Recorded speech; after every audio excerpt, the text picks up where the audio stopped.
자, 오늘은 나사로를 살리심 6번째 시간으로 나사로의 무덤 앞에서 예수님이 하신 말씀을 한번 생각해 보도록 하겠습니다. 지난주에 제가 이렇게 속해 있는 단톡방에 가슴 철렁한 소식 하나가 올라왔습니다. 이게 목사님들이 이렇게 모여 있는 단톡방인데, 평상시에 알고 지내는, 그렇다고 이게 좀 막역하게 지낸 목사님은 아닌데, 제가 아는 한 목사님의 둘째 아들이 고륙종이라는 암에 걸렸다는 소식이었어요. 이제 기도해달라는 것이죠. 그 단톡방에 모여 있는 분들이 이제 좀 이렇게 응원하는 그런 메시지, 네, 기도하겠습니다 하는 그런 메시지 한마디씩 이렇게 올리시는데, 저는 한마디도 하지 못했습니다. 왜 그러냐면, 이 고륙종이라는 암에 대한 저 나름대로의 그 가슴 아픈 기억이 있기 때문에 그런 것이. 제가 처음으로 전도사로 부임한 교회에, 그때 제가 이제 24살이었는데 처음 맡았던 부서가 고등부였습니다. 고등부 사역 너무나 재밌게 잘하고 있었는데, 어느 날 고등부 회장 아이 하나가 18살이죠. 목사님, 저 다리가 좀 많이 아파요. 다리가 아파요. 그 나이 정도 되면은 다들 이렇게 성장통 같은 것들이 있으니까, 성장통인가 보다, 병원 한번 가봐라. 근데 병원 갔다가 다음 주에 왔는데 고륙종이라는 암에 걸렸다는 소식을 듣게 된 거죠. 그래서 수년간 투병 생활을 하다가 결국 이제 하나님 부르심을 받았습니다. 그 곁에서 그의 아픔과 힘듦을 눈으로 직접 제가 이렇게 지켜본 저로서는, 그 아는 목사님의 아들의 그 고륙종 확정 판정이 이게 좀 남같이 느껴지지가 않았어요. 저도 좀 비슷한 또래의 자녀를 둔 아빠로서 이게 마음을 어떻게 해야 될지 모를 정도로 좀 마음이 너무 힘들고 어렵더라고요. 그러니까 드릴 말씀이 없어서 그냥 카카오톡 송금으로 소정의 금액을 좀 위로금으로 이렇게 위로는 현금으로 하는 거죠. 예, 그래요. 위로는 현금으로 하는 거예요. 예, 그렇습니다. 그래요. 수고는 선물로 하는 거고. 그렇습니다. 제가 카카오톡 송금해가지고 이렇게 보냈더니 이내 전화가 왔어요. 큰 비통함에 빠져 있을 것 같은 목사님의 목소리가 의외로 씩씩하더라고요. 굉장히 덤덤하시고 씩씩하시더라고요. 그래서 제가 민망한 마음에, 목사님 드릴 말씀이 없습니다. 얼마나 놀라셨겠어요. 제가 그렇게 이야기했더니 목사님 하시는 말씀이, 그 목사님, 저도 처음에는 어떻게 해야 될지 몰라서 너무 힘들었는데 이내 하나님께서 이렇게 좀 평정심을 찾게 해 주셨다라는 것이, 그 이유가 무엇이냐면, 암 확진을 판정을 받은 아이가 의외로 덤덤하게 받아들이더라는 거죠. 그러면서 아빠한테 엄마한테 하는 이야기가, 하나님 낫게 하실 건데 엄마 걱정하지 마시라고. 아버지 너무 걱정하지 마세요. 이거 하나님께서 낫게 해주실 것 같아요. 이런 이야기를 하더라는 거죠. 마냥 어리게만 생각했던 막내 아들에게 하나님의 뜻, 구원, 하나님의 은혜, 생명의 하나님, 이런 이야기를 들으니까 오히려 목사인 아빠 마음에 위로가 되더라는 거예요.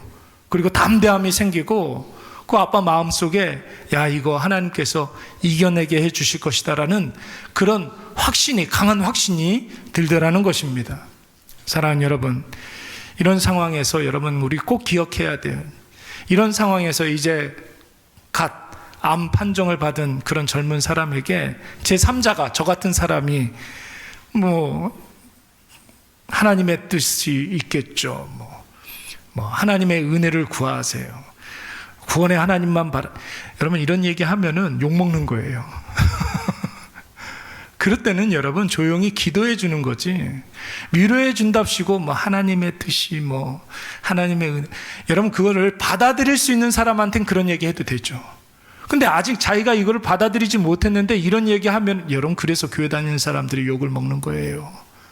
상황에 맞지 않는 그런 이야기들을 하면서 괜히 하나님 이야기하면 그 사람 마음이 하나님에게서 멀어지게 됩니다. 내가 뭘 잘못했길래 하나님께서 나한테 이런 일을 주셨단 말인가, 이런 결론에 도달하게 되는 거예요.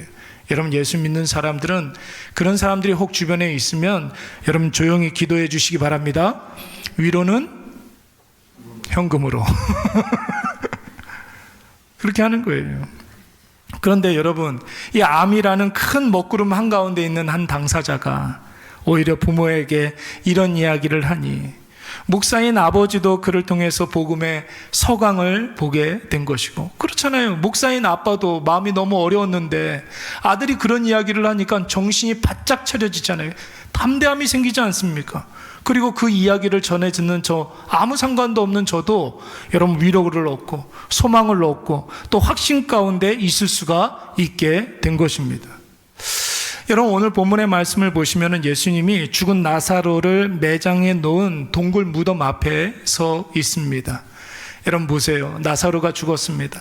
나사로의 유족들인 마르다와 마리아 계속해서 눈물을 흘리고 있습니다. 예수님도 그들을 너무나 사랑하셨기 때문에 그들의 마음을 공감하시고 비통한 마음으로 눈물을 흘리고 계십니다. 그리고 흘리시던 눈물을 닦고 예수님 하신다는 말씀이 뭐냐면 39절 말씀에 보시면 뭐라고 말씀하셨느냐면, 뭐를 옮겨 놓으라고요? 돌을 옮겨 놓으라고 했어요. 매장이 다 끝난 무덤에 이제 동굴 무덤을 돌로 이렇게 막아놨으니까 그 돌을 옮겨 놓으라는 거예요. 여러분, 매장이 다 끝났고 장례식이 다 끝났는데 아무리 예수님이어도 그 말씀은 좀 어처구니 없는 말씀 아닙니까? 근데 여러분, 유대 사회의 장례 풍속은 우리나라하고 조금 다릅니다. 여러분, 우리나라는 여러분 어떻습니까? 고인이 돌아가시면 시신을 정해진 곳에 여러분 3일 동안 이렇게 바로 매장을 하거나 장례를 치르지 않고 3일 동안 이렇게 놔두잖아요. 그렇잖아요. 그 기간 동안에 우리나라는 장례식을 3일 동안 치르게 됩니다. 왜 3일입니까? 옛날에는 여러분 의술이 그렇게 발전하지 못했기 때문에 아직 죽지 않았는데 죽었다고 판정하는 그런 일들이 많았었다며요. 그래서 기다려보는 거잖아요. 그렇잖아요. 그 기간 동안에 장례식을 우리가 치르게 됩니다. 그 3일이 지나고 나면은 우리나라는 그렇잖아요. 이제 발인을 하고 매장지에 이렇게 가서, 요즘은 다 화장을 하지만 옛날에는 다 매장이었으니까 정해진 곳에 이제 땅을 파고 거기에 고인을 이렇게 안장을 해놓고 땅을 덮고 마지막에 뭐예요? 분봉을 이렇게 만들어 놓는단 말이죠. 왜 그렇습니까? 여기 무덤이니까, 여기 시신이 있으니까 함부로 밟지 말라는 뜻 아닙니까? 여기 시신이 있다라는 그런 뜻으로 분봉을 만들어 놓습니다. 그런데 여러분, 유대 사회는 우리나라가 좀 달라요. 고인이 돌아가시면 그날 바로 매장을 합니다. 그날 바로 매장을 하게 됩니다. 그런데 우리나라처럼 땅을 파고서 매장하는 것이 아니라 가정묘로 동굴 하나를 만들어 놓죠. 거기다가 선조로부터 거기다 다 집어넣는 거예요. 그러니까 여러분, 누군가가 돌아가실 때마다 이 동굴의 문을 열어야 하는 것입니다. 동굴 안에 들어가면은 여러분 그림에서도 여러분들 잘 많이 보셨겠지만 이렇게 침상 하나가 있어요. 시신을 올려놓을 수 있는 상이 하나 있습니다. 그러면 여러분, 오늘 누군가가 돌아가시면 그 돌문을 열고 들어가서 전에 돌아가신 분이 거기 있었겠죠. 그렇죠? 그분의 모든 부식된 뼈를 수습을 해가지고 한 곳에 이렇게 모아놓는단 말이죠. 거기다가 그분 이름을 이렇게 써가지고 이렇게 모아놓는 거예요. 그러면 우리 할아버지도, 증조 할아버지도, 고조 할아버지도, 5대조, 6대조, 7대조 할아버지도 그 안에 다 있는 거죠. 그리고 요번에 돌아가신 분을 그 위에 상에다가 이렇게 올려놓게 됩니다. 그러고 난 다음에 어떻게 합니까? 시체를 놨으니까 냄새가 날 거 아니에요. 돌문을 굳게 닫고, 그래도 냄새가 새어나오지 않겠습니까? 그래서 뭐예요? 회치를 하는 거예요. 그래서 회치를 하는 거죠. 회치를 이렇게 해놓고, 회치를 하면은 좀 허옇게 보이잖아요. 산에 허옇게 보인다. 아, 여기 무덤이구나. 표시를 해놓는 거예요. 여러분, 바깥에는 하얗게 칠해놓고 안에는 여러분 시신이 썩은 냄새가 진동하고. 그래서 여러분 마태복음 23장 말씀에 보면 바리새인들과 서기관들을 모아갔다고 그랬습니까? 회칠한 무덤 같다 그랬어요. 겉만 번지를 하고 속에는 썩은 내가 진동한다, 뭐 이런 뜻입니다. 예수님께서 사람들에게 무덤 입구를 막고 있는 나사로를 안치해 놓은 그 돌문을 옮겨 놓으라, 이 말은 여러분 우리나라식으로 말하면 어떤 거예요? 무덤을 해체하고 파묘해서 관을 꺼내서 그 관에 수의 입은 시신을 꺼내 놓으라는 소리입니다. 여러분, 쉬운 일이에요? 어려운 일이에요? 쉬운 일이에요? 어려운 일이에요? 저 옛날에 있었던 교회에서 그런 적 한 번 있었어요. 옛날에 이제 그 남편이 먼저 이렇게 돌아가시면 거기 이제 합장하는 그런 일들이 있잖아요. 그렇죠? 합장이 아니라 그분은 그랬었어요. 이게 가묘를 하나 이렇게 만들어 놓고 남편 돌아가신 진짜 묘가 이렇게 있고 그런 거 있잖아요. 그러면 여러분 요번에 할머니가 돌아가시면 어떻게 해야 돼요? 그 가묘를 이렇게 해체하고 거기다 이제 매장을 하면 되잖아요. 그 가묘라고 생각했던 그 묘를 이렇게 파가지고 딱 보니까 거기 할아버지가 계셔. 그래서 그거 다시 묻고 옆에, 그러니까 잘못 묻고 거기가 가묘가 진묘라고 생각을 했었던 거예요. 그랬던 적도 있었어요. 예. 그러니까 여러분 파묘해서 시신을 꺼내 놓으라는 소리예요. 여러분 말이 됩니까? 안 됩니까? 안 되는 일이죠. 여러분 일을 또 얼마나 많이 해야 됩니까? 망측한 일이기도 하고 의미가 있어요, 없어요?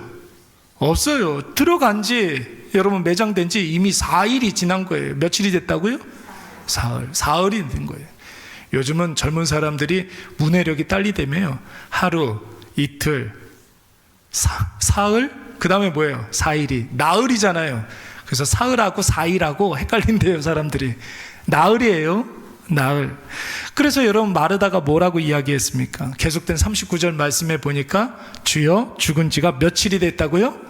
나흘이 됐습니다. 그러니까 이 말은 무슨 뜻이냐면 예수님 모든 게 다 끝났어요. 괜한 말로 유족들 마음 다시 후벼 팔지 마시고 부질없는 짓 하지 마세요. 제발 조문이나 잘하고 저희 가서 육개장이나 한 그릇 드시고 가세요. 이런 뜻이란 말이에요. 여러분 마르다의 이 말을 들으신 예수님께서 뭐라고 말씀하셨습니까? 우리 40절 말씀 우리 다 같이 한번 읽어보도록 하겠습니다. 40절 시작. 영광을 보리라 하지 아니하였느냐 하시니. 아멘. 네가 믿으면 무엇을 본다고요? 다시 한번 네가 믿으면 하나님의 영광을 보리라. 여러분 이것을 꼭 믿으시기 바랍니다. 여러분들이 지금 어떤 형편에 있든지 간에 예수 그리스도를 믿으면 무엇을 본다고요? 어느 날 갑자기 내가 믿는 그 예수 그리스도로 말미암아 하나님의 영광을 보게 될 줄로 믿습니다. 하나님의 영광을 본다고요. 여러분 우리의 믿음이 확신 가운데 거해야 되는데 이 확신이 있어야 되는 거예요. 내가 예수 그리스도를 믿으면 하나님의 영광을 보리라. 여러분 지금 마르다와 그곳에 있는 사람들은 나사로의 갑작스러운 죽음으로 큰 비통함에 빠져 있어요. 눈물이 마르지 않을 정도로 어쩔 줄 몰라 하고 있습니다. 그런데 예수님은 네가 믿으면 하나님의 영광을 보리라 이렇게 말씀하고 있는 거예요. 예수님이 도대체 누구이신데 죽음 앞에서 비통해하는 사람들에게 믿음을 말씀하시고 절망 가운데 있는 사람들에게 하나님의 영광을 말씀하시는 것입니까? 절망 가운데 있지만 예수님을 믿기만 하면 하나님의 영광을 볼 것이다. 너희들의 눈물 흘린 그곳에서 하나님의 일하심, 하나님의 역사를 보게 될 것이다.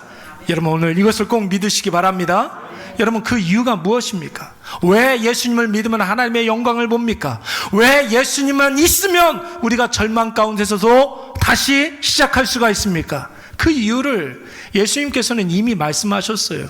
이미 우리가 살펴본 말씀 25절 26절 말씀에 보면 이렇게 말씀하고 있습니다. 우리 다 같이 큰 목소리로 아예 그냥 외워버리세요. 시작. 예수께서 이르시되 나는 부활이요 생명이니 나를 믿는 자는 죽어도 살겠고 무릇 살아서 나를 믿는 자는 영원히 죽지 아니하리니 이것을 내가 믿느냐. 아멘. 예수님이 사망 권세를 다 깨뜨리시고 죽음에서 다시 사신 부활의 그리스도 예수이시기 때문에 그런 것이죠. 그러니까 여러분 예수님께서 죽음 권세를 다 깨뜨리시고 다시 사셨기 때문에 예수님만 바라보면 여러분의 상황이 어떤 형편에 있든지 간에 다시 회복되는 놀라운 역사가 일어날 줄로 믿습니다. 영원한 주님이 우리에게 생명을 주셨어요.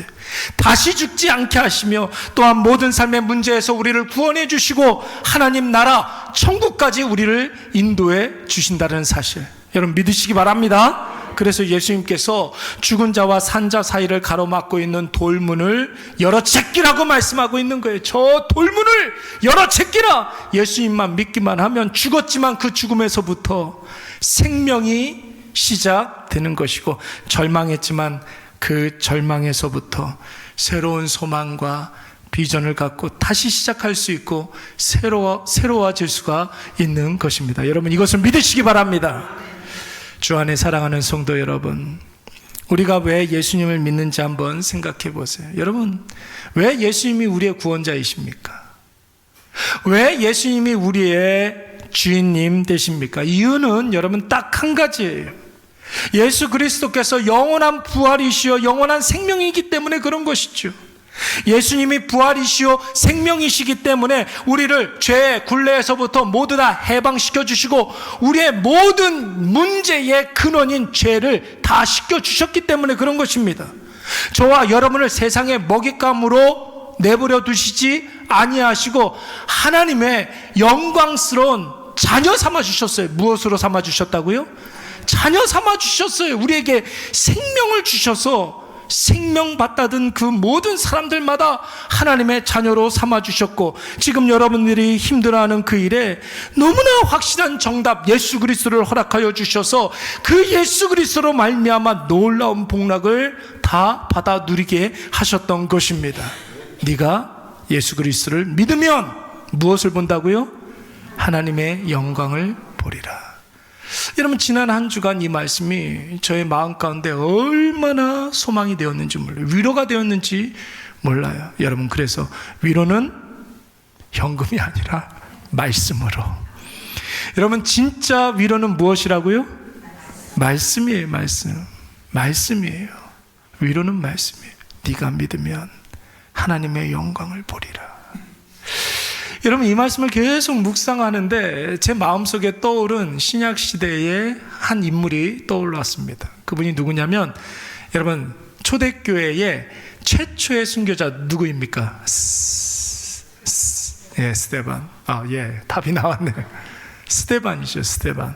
여러분, 스데반은 초대 예루살렘 교회 7명의 집사 중에 한 사람이었습니다. 7명의 집사들 가운데 한 사람이었어요. 7명의 집사들, 여러분 생각나는 사람이 있습니까? 빌립 집사. 예수님 제자 빌립 말고 여러분 초대교회의 7명의 집사 중에 스데반, 빌립, 디몬, 바메나, 니가노르 뭐 그런 사람, 뭐죠? 또 하여튼 니골라 이런 사람들이 있죠. 또 한 사람 빠졌는데 브로고로 이런 사람들. 이 7명의 사람 중에 한 사람입니다. 여러분, 스데반이 복음으로 말미암아 예수 그리스도를 믿고 난 이후에 완전히 새로운 사람이 되어서 하나님의 은혜로 살아가는 사람이 되었습니다. 자기 마음속에 말씀이 넘쳐 흐르는데 이 말씀, 이 예수 그리스도를 증거하지 않으면 도저히 견딜 수 없어서 유대인들에게 예수 그리스도를 복음을 증거하지 않습니까? 그러다가 여러분, 유대인들에게 돌에 맞아 순교했습니다. 그런데 여러분, 스데반이 순교하기 바로 직전에 스데반이 뭐라고 했는지 한번 들어보십시오. 이제 피투성이가 돼서 죽기 일보 직전인데 스데반이 뭐라고 그랬는지 우리 사도행전 7장 55절 56절 말씀 우리 다 같이 한번 읽어보도록 하겠습니다. 시작. 스데반이 성령 충만하여 하늘을 우러러 주목하여 하나님의 영광과 및 예수께서 하나님 우편에 계신 것을 보고 말하되 보라 하늘이 열리고 인자가 하나님 우편에 서신 것을 보너라 한데, 여러분, 스데반이 그 절체절명의 그 순간에 무엇을 보았습니까? 무엇을 봤어요? 아까 전에 예수님께서 뭐라고 그러셨어요? 네가 나를 믿으면 하나님의 영광을 보리라. 스데반이 죽기 전에 뭘 봤다고요? 하나님의 영광과 또 및 예수께서 하나님 우편에 벌떡 서 있는 것을 보셨다는 거예요. 보좌에 앉아 계시다가 스데반이 순교하는 그 순간에 벌떡 일어나가지고 스데반을 이렇게 쳐다보고 계시는 거예요. 여러분, 스데반이 이것을 본 줄로 믿습니다. 다시 살아나시사 지금도 살아계셔서 하늘 보좌에서 벌떡 일어나서 스데반을 바라보시는 그 예수 그리스도를 스데반이 본 거예요. 그리고 스데반이 여러분 그 광경을 보고 뭐라고 이야기했습니까? 보라, 하늘이 열리고 인자가 하나님 우편에 서신 것을 보노라, 이렇게 이야기하고 있는 것입니다. 여러분, 스데반은 그 절망의 그 순간, 모든 것이 다 끝나는 그 순간에 다시 사신 예수님, 지금도 살아계셔서 나와 함께 하시는 그 예수님을 봤던 것입니다. 여러분, 그렇기 때문에 여러분, 스데반은 분노에 찬 그 유대인들이 보였을까요? 안 보였을까요? 하나도 안 보이는 거예요. 무서운 표정으로 스데반에게 돌을 던지는 그 유대인들이 보이지가 않는 거예요. 그 무지막지한 돌덩어리들이 하나도 무섭지가 않은 거예요. 스데반의 눈에 무엇만 보이기 때문에? 하나님의 영광만 보이기 때문에. 보좌에서, 하늘 보좌에서 벌떡 일어나서서 스데반을 바라보시는 그 예수님을 봤기 때문에, 그 눈이 마주쳤기 때문에 여러분, 상황이, 현실이 하나도 보이지가 않는 거예요. 여러분, 성형수술을 남자가 많이 합니까? 여자가 많이 합니까? 저 한 가지 신기한 거 있어요. 성형수술 하는 거를 누가, 어떤 의사가 어떻게 한다고 이렇게 대충 설명해 주는데, 어우, 너무 끔찍하더라고요. 근데 여러분, 남자는 그거 못해요. 무서워서. 그거 아플까봐. 그 수술 아플까. 근데 여자들은 그거 이뻐진다고 하면 하더라고요. 왜요? 과정은 힘들지만 결과는 비전이 있기 때문에 그런 거죠. 네. 여러분, 내가 이뻐지는 것을 상상하면 그 수술의 과정, 그 아픔은 이겨낼 수가, 생각을 해봐요. 눈을 쩍 째가지고 착 해가지고 그 무서워서 어떻게 해요? 하겠어요? 아우, 전 못하겠어요. 예, 전 못하겠어요. 그리고 뭐 코를 설명도 근데 그거 여자들은 하더라고요. 선물로 해주고 막 그런다고. 여러분 비전이 있으면, 내가 보는 것이 막 뭐 이런 거 뭐 보면 그거 못하죠. 근데 내가 이뻐질 나의 모습을 보면서 하면 그거 감당하는 거 아닙니까? 오늘 스데반이 그런 거예요. 유대인들이 전혀 보이지 않았어요. 자기한테 날라오는 그 돌이 전혀 무섭지가 않았어요. 왜요? 무엇을 봤기 때문에? 하나님의 영광을 봤기 때문에. 여러분, 지금도 로마 시내에 이렇게 가게 되면 2000년 전에 사도 바울이 투옥되었던 감옥이 그대로 보존되어 있습니다.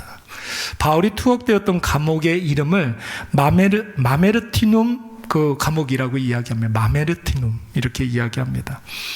지상이 1층으로 되어 있고 지하가 2층으로 이렇게 되어 있는, 총 3층으로 되어 있는 지하 감옥이죠. 근데 여러분, 바울이 참수 직전까지, 참수가 뭐예요? 목 잘려 죽었거든요. 바울이 참수 직전까지 갇혀 있었던 곳이었는데, 여러분, 지하 1층까지는 계단으로 내려가요. 근데 지하 1층에서 지하 2층으로 내려갈 때는 계단이 없어요. 요만한 맨홀 구멍 같은 구멍 하나만 있습니다. 그 지하 2층으로 내려가게 되면은 그 안에 죄수들은 살아서 못 나오는 사람들이에요. 다시 올라올 길이 없습니다. 예, 그 사람들 여러분 다 사형수이기 때문에 그냥 요만한 구멍 하나 놓고 거기다 그냥 떨어뜨려 보는 거예요. 그 안에 들어가면은 여러분 한 5평 정도의 지하 감옥이거든요. 거기에 사도 바울이 있었을 때 기록에 의하면 무려 한 40여 명 정도의 죄수가 있었다는 거예요. 그 4-5평 되는 그 공간에 무려 40여 명의 죄수가 있었다는 겁니다. 여러분, 죽을 때까지 씻을 수 있을까요? 누가 씻겨줍니까? 씻을 수가 없죠. 여러분, 그 40-50명 정도 되는 그 죄수들이 먹여주기는 하겠죠? 화장실이 있을까요? 없을까요? 없어요. 그 안에 다 쌓이는 거예요. 얼마나 불결하겠습니까? 여러분, 거기에 하루 정도 있으면은 여러분 사람들이 저 같으면 정신이 나갈 것 같아요. 그렇지 않습니까? 얼마나 여러분 거기에서 정신 나간 사람들이 많았겠습니까? 정신 나간 사람들은, 정신 조금 있는 사람들이 주워 패겠죠. 거기에서 주먹 다짐하고 악유 다툼하고. 여러분, 그야말로 생지옥이나 다를 바가 없는 곳이었습니다. 여러분, 그런 곳에서 사도 바울이 편지를 쓰는 거예요. 빛도 제대로 보이지 않는 그런 곳에서.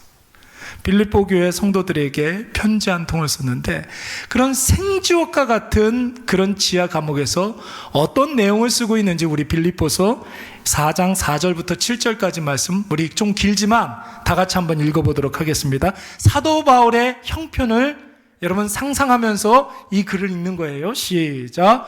주 안에서 항상 기뻐하라. 내가 다시 말하노니 기뻐하라. 너희 관용을 모든 사람에게 알게 하라.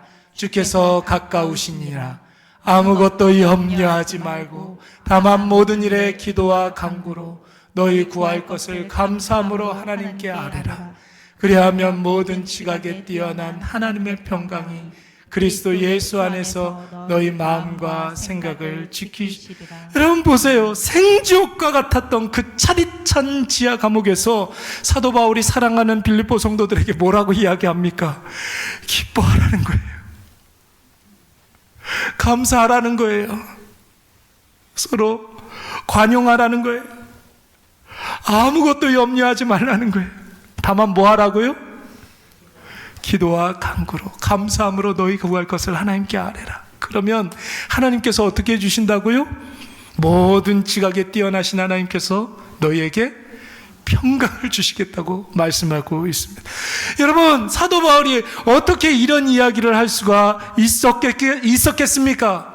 그가 갇혀 있었던 지하 감옥에는 한 줄기 빛조차 들지 않는 암흑 그 자체였지만, 여러분, 사도 바울 눈에는 부활이요 생명이신 예수 그리스도의 찬란한 햇볕이 보였던 거기 때문에 그런 것이에요. 그 햇볕이, 그 은혜의 햇볕이 사도 바울의 심령에 가득 비추고 있었기 때문에 여러분 이런 고백을 하실 수가 있었던 것입니다. 그러니까 여러분, 죽음이 사도 바울을 막을 수가 있어요, 없어요? 죽음도 사도 바울을 막을 수가 없고, 생지옥과 같았던 그 현실도 바울을 무너뜨릴 수가 없었던 것인 줄로 믿습니다. 무너뜨릴 수가 없는 거예요. 사도 바울의 눈에 부활이요 생명이신 예수 그리스도만 보이니까. 서두에 말씀드렸던 그 목사님의 막내 아들 입장에서 한번 생각해 보십시오. 이 청년이 26살이에요. 26살 아들. 가난한, 딱 태어났는데 아빠가 가난한 개척교회 목사님이에요. 사람들은 뭐 흙수저니 금수저니 은수저니 뭐 그런데 이 친구한테는 수저 자체가 없었어요. 예, 그렇습니다. 그 어떤 것 하나 풍족한 것 없고, 학교 가면 친구들이 학원 가기 너무 지겹다고 그러는데 이 아이는 그 흔한 학원 자체를 다녀본 적이 없는 아이예요. 집안 사정 때문에 고등학교 졸업하자마자 군대에 갔어요. 사정이 너무 안 좋아서 군대 갔는데, 거기 가서 고참들이 야 운동하자 그래가지고 체력 단련장 이렇게 데려갔다는 거예요. 요즘은 이제 체력 단련장 이렇게 시설이 되게 좋잖아요. 거기 가서 이제 고참들한테 헬스를 배운 거예요. 헬스를 막 이렇게 배운 거예요. 그러니까 헬스를 배우니까 운동을 하니까 자기 몸이 좀 변화가 생기는 거예요. 얼마나 재밌어요. 자기 몸에 변화가 생기는 거예요. 막 이렇게 되는 거예요. 그래서 그 운동을 계속하고 제대하서도 너무 이 운동이 너무 재밌어가지고 꾸준히 운동을 했다는 거예요. 그러니까 몸이 풍채가 얼마나 좋았겠어요. 운동만 갔다 오면은 아빠한테 아빠 이거 봐요, 이거 봐요, 뭐 이랬던 아들이었다는 거죠. 그런데 고륙종이라는 심각한 병에 걸린 거예요. 목사인 아빠조차 무너져 내리는 순간이고, 기도하는 엄마조차 절망할 수밖에 없는 상황에서 아들이 그러는 거죠. 아들이 걱정 마세요 아빠, 하나님이 소망이시잖아요. 하나님이 구원이시잖아요.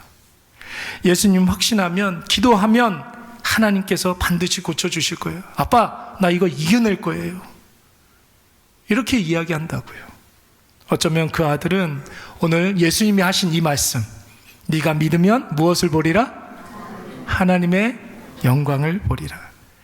아마 이 말씀처럼 여러분 예수 그리스도를 생명처럼 붙잡고 부활하신 예수 그리스도와 지금 눈을 마주하고 있는지도 모르겠습니다. 누구처럼? 돌에 맞아 피투성이가 되었지만 하늘 보좌에서 벌떡 일어나서 자신을 바라보고 있는 예수님과 시선을 마주하고 있는 그 스데반처럼, 칠흑 같은 지하 감옥에서도 다시 사신 예수 그리스도로 말미암아 환희에 차 있는 그 사도 바울처럼 주 안에 사랑하는 형제자매 여러분, 여러분에게 예수 그리스도는 어떤 분이십니까?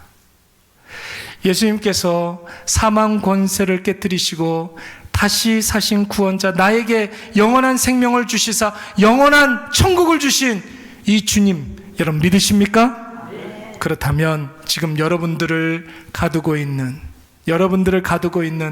그 절망의 무덤, 그 돌문을 예수 그리스도께 열어 제끼시기 바랍니다. 여러분의 마음과 영혼을 꽁꽁 싸매고 있는 그 절망의 수위, 죽음의 수위를 다 벗어버리시기 바랍니다. 현실은 돌에 맞아 죽기 일보 직전이라 할지라도 부활하셔서 지금도 나와 함께 하시고 나를 지켜보시고 계시는 그 예수 그리스도의 눈을 바라보시기 바랍니다. 한 줄기 빛조차 들지 않는 칠흑 같은 현실에서도 나의 기쁨, 그 자체이신 예수 그리스도로 말미암아 한박 웃음을 웃어 보이시기 바랍니다. 여러분이 어떤 현실에 있든지 분명히 예수 그리스도를 확신하면 하나님의 영광을 보게 될 줄로 믿습니다. 영광을 보게 될 거예요. 틀림없이 보게 될 줄로 믿습니다. 가족 중에 누군가가 아파서 어찌해야 될지 모르는 그런 상황이 있습니까? 예수 그리스도의 만져주시는 그 위로를 경험할 거예요. 하나님의 영광을 볼 거예요. 부족하고 없어서 궁핍하여서 핍절한 상황 가운데 있습니까? 여러분, 없는 것이 전혀 불편하게 느껴지지 아니하고 나와 함께 하시는 그 예수 그리스도로 말미암아 모든 것에 만족을 누리게 될 줄로 믿습니다. 연약합니까? 힘들어요? 나약해서 고통스러운 상황 가운데 있습니까? 하나님이 반드시 반전의 역사, 역전의 하나님, 그 하나님의 놀라운 역사를 우리에게 보여주시고, 그리고 앉았던 그 자리에서 벌떡 일어나 우리를 이렇게 바라보고 계시는 그 예수님의 눈과 우리의 눈이 마주치게 될 줄로 믿습니다. 오늘 이것을 확신하시고 내 안에, 내 현실의 그 무덤에서 예수 그리스도를 확신하여 찬란하게 빛나는 하나님의 영광을 바라보시고 웃음 가득한 매일의 삶이 되시는 저와 여러분이 되시기를 간절히 축원합니다. 우리 다